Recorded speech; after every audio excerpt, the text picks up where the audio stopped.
God, I am getting old. To think I was only 17 when I saw the first Guardians of the Galaxy back in 2014 to nearly 10 years later at 25 going on 26 this year watching Guardians of the Galaxy Vol.3. Been waiting on this one since 2020. You know, it's been a minute if we're being honest, but I am so glad I finally got to experience it in IMAX no less. The first time seeing a Guardians movie in IMAX. Leading up to this movie, the time was very hit or miss for the MCU. We had bangers and then we've had some misses, especially coming off of Quantumania. I was just looking forward to guaranteed good eating with the Guardians movie, and I knew Gunn and the whole crew were going to deliver as per freaking usual, and I'm happy to say that they did. I love this movie deeply, but with Guardians coming out, there are so many people expressing their love for the movie and saying that the movie is perfect, which no movie is perfect, and there's also a slew of different questions that have been asked. You know, how good is it? Is it the best Guardians movie? Is it the best MCU movie? Did you, comic concept, in fact, cry and shit copious amounts of blood like you claimed that you would? And I intend to answer all that and more, my beautiful players, after a word from today's sponsor, the noise you make getting out of your car. Use code TOPPY to get 4% off your next McDonald's Sprite to support your boy. Or, and this is just a thought, hit that motherfucking subscribe, thumbs up, and share this video, players. Had to get the silly man out early because we're about to let the sad boy out, players. So the plot of this movie is pretty solid in my opinion. You have the opening with Adam Warlock flying into nowhere for Rocket and getting his ass whooped by the Guardians, back to his mommy Aisha, the high priestess of the Sovereign, and we find out the High Evolutionary is the maker of the whole Sovereign race and that he's after his creation that got away, Rocket, because he still needs Rocket's brain. Now, after this altercation, Rocket is seriously injured, but because of his design, he has a kill switch installed inside of him, not allowing for anybody to treat him, and so the crew needs to find the code to overwrite this system so that he doesn't die. The High Evolutionary set Aisha and Adam to go after Rocket, so this sets off the adventure and the series of events that we are taken on. All the while, in the beginning, Peter is dealing with the longing for Gamora and his sadness from that, while simultaneously having her join the mission to help get the code for Rocket, and her completely dismissing any of his advances, okay? They break into OrgoCorp, you know, the big flesh ring thing, to get access to Rocket's file, and we get the GOAT, Nathan Fillion's first appearance in a Guardians movie. Unlike before, when he was supposed to be Wonder Man, so it's really nice to see him. And second, my actual real life wife, Danielle Melchior, got her chance to shine. Oscar much? But it was nice seeing the Suicide Squad crew in this one. Really good / funny banter between Gamora and Peter. Drax and Mantis are always fun, and the action sequence in this was awesome. Loved how Mantis was able to use her powers in such interesting ways. It's really all about stretching those powers out, and that's where the fun lies in my opinion. As well, Star-Lord, as usual, uses his gift of gab, his deception, to get into the control panel, and much like Guardians 1, make all the guards or the, you know, the fleshlight mofos float and get out with Rocket's file. They find out that the code was deleted, so they head to Counter Earth to find the mofo who deleted it, who was also responsible for Rocket's experimentation. And they are greeted by some of the animal inhabitants to some soda, and they end up lending the Guardians their whip for the very first and really a historic moment, but the first F-bomb in the MCU said by the legendary outlaw himself, Star-Lord Peter Quill. Okay, that's just awesome. An amazing accolade. But Star-Lord and Groot pull up to the High Evolutionary for a face-off, and as per frickin' usual, he uses his cleverness to finesse the High Evolutionary and his goons, and he makes sure that Cyborg roly-poly gets what's coming to him and fucking drags him across the face of Counter Earth into a fucking river. Just an exquisite move, but he gets the code from him and Rocket is able to be revived. And at this point throughout the whole story, we've been getting flashbacks of Rocket's past, from being picked to get experimented on out of all the other raccoons in his litter, meeting the rest of the Half-Worlders for the first time and them showing him kindness and friendship after a very traumatic first experiment. They didn't even have names when they all first met, but they formed bonds with one another, which was beautiful to see. Baby Rocket is absolutely adorable, and seeing him get all those insecurities impurities implanted within him by the High Evolutionary was heartbreaking. And when the crew dies at the hands of the High Evolutionary after Rocket was trying to free all of them and his goons, it was absolutely devastating, okay? And you learn firsthand why Rocket is the way he is. And it, again, something that Gunn is amazing at. It adds to what has come before. Why Rocket says what he says when he gets drunk, why he's addicted to Peter, and why he shoots Gamora. The trauma he experienced with the High Evolutionary was deep and set the tone for how he would move through the rest of his life. But over time, of course, he has overcome that trauma, and I absolutely loved that as soon as Rocket comes back to life, he is instantly embraced by Peter and Groot, and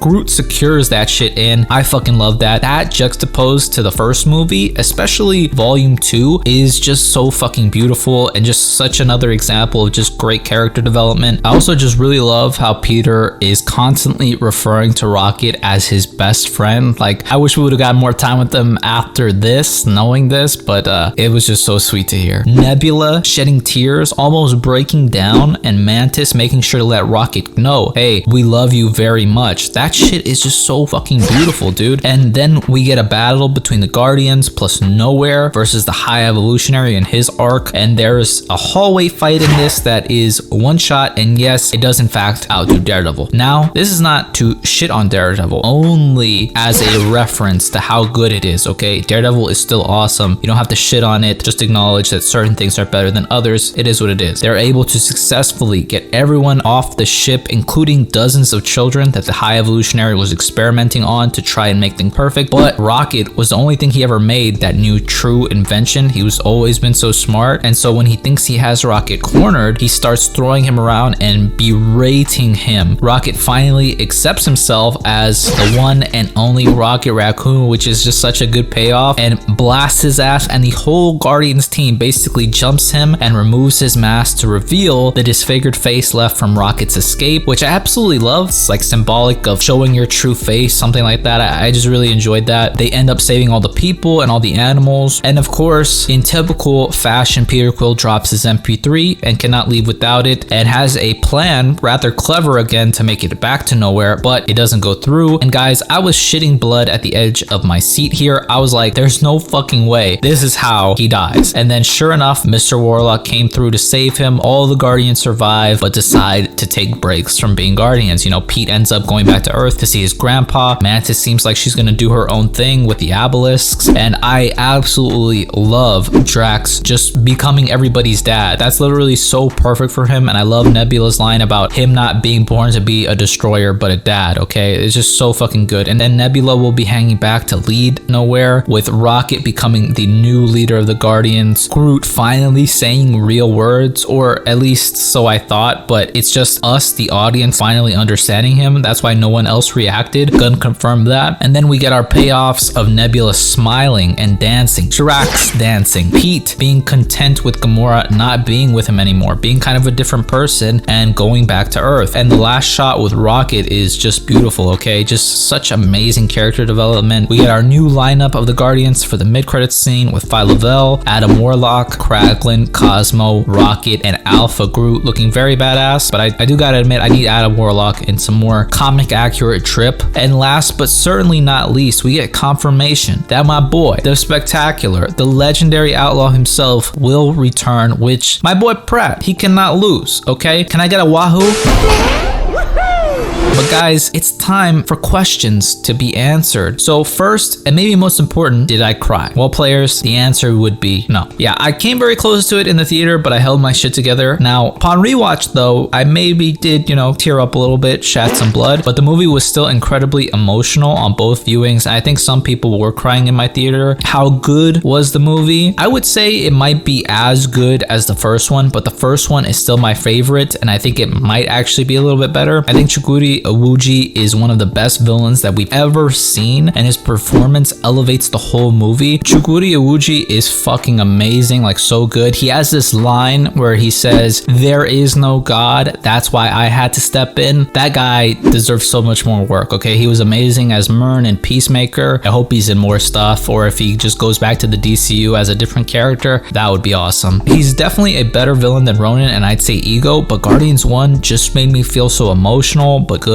good, and this one is very grim but with purpose. It didn't really make me feel overly triumphant by the end of the film, but it made me feel content. I know it sounds corny, but I feel balanced after watching the movie. However, I felt that some aspects of the film were underutilized, like of course Adam Warlock and the Ravagers, okay? I think Stakar and the old Guardians and all the Ravagers would have made a great addition to the final battle. As well, I totally get the whole Adam Warlock was taken out of the cocoon prematurely and that he's still technically a baby, but I wish we got more of him, especially more of his relationship with Aisha. Like how much she might have loved Adam or not would have made her dying and him trying to save her a little bit more meaningful. Still, I think the fact that Will Poulter looks to be sticking around, I suspect he will grow into the Adam Warlock we know from the comics. I really loved the whole everybody deserves a second chance scene because it's true and it's very beautiful. But those are some of the reasons why I'm hesitant to say it's the best, since I do think the villain is better and that means a lot for the film, but also it feels like the first Guardians movie utilized everything quite perfectly, whereas Stakar and the Ravagers felt kind of wasted. I really would have liked to have seen them in action. Gunn also confirmed there was not one plan to use Star-Lord's comic mask, and I'm fucking reeling from this, players, okay? Because legit, I have no explanation of why he didn't have a mask or rocket boots in this one, when that could have solved a lot of the problems in the movie, okay? Especially the whole death fake out creation of Adam scene, which it is a small grievance in the grand scheme of things, but I do hope the fact that Star-Lord will return means we will get the mask in the future, but I'm not being too hopeful for that. So in terms of all that, is it the best Guardians movie? I would say no, just because some stuff felt a bit wasted, but also the plot, in my opinion, was way stronger than in the second movie and more meaningful than both, so it's floating around in the middle. In terms of MCU movies, it has some of the best action, definitely the best character arc / development. It could potentially be on the top 5 MCU movies, maybe more fairly in the top 10, but honestly, that could change once more time has elapsed. I think the lesson in this movie is truly outstanding and something people need a lot more of, which is to love themselves and to be alright with themselves, okay? That's not for all the douchebags who love themselves too much already, but for the people who can often be too hard on themselves and are not content with being with themselves, okay? I think the lily pad analogy is awesome in this movie and just such a great lesson for a lot of people. Sometimes we hold on to people not because we want to or that we have something to offer, but because if we let go, we fear we will drown in an ocean of loneliness with but ourselves to deal with. If you cling to people for comfort so that you don't have to face your pain, you will always live in fear. But if you learn to swim, if you learn to confront yourself, to be okay with yourself, you will be comfortable in the water. You will accept taking a dip. You will grow and you'll be comfortable in the water. You'll no longer fear. It's important to be by yourself. It's important to swim. Please, players, don't be afraid to be alone or by yourself. Sometimes it's the absolute best thing for you. It's hard, but it's worth learning to swim. But because of all of this, I am giving Guardians of the Galaxy Volume 3 a fluctuating 8.5 to 9.2. Very different a Guardians movie than we're used to, but the spirit of the movies, along with the amazing music and heart, persists. James Gunn proves that this is what the standard for superhero movies should be. There should be nothing soulless about these movies ever. Going forward, it's going to be tough to see Gunn not directing any more Guardians movies. I honestly do not trust anybody else with these characters besides him, but if I had to choose, I think Edgar Wright would be just perfect, especially for writing Rocket Raccoon. I think he would just do such an amazing job. But as far as that goes, guys, let me know what you thought of the movie, if you've seen it already, some of the things that, you know, were imparted upon you from this movie, things you took, and, you know, just your experience overall. You know, was it a good day when you went to go watch it? Were you sitting next to somebody with shit breath? You know, just let me know. But that's pretty much it, guys. If you liked the video, leave me a thumbs up, comment down below, and if you want, subscribe. I will always appreciate it. Thank you guys so much for watching. Hope all of you guys are well, and I'll see you in the next one. I love you guys.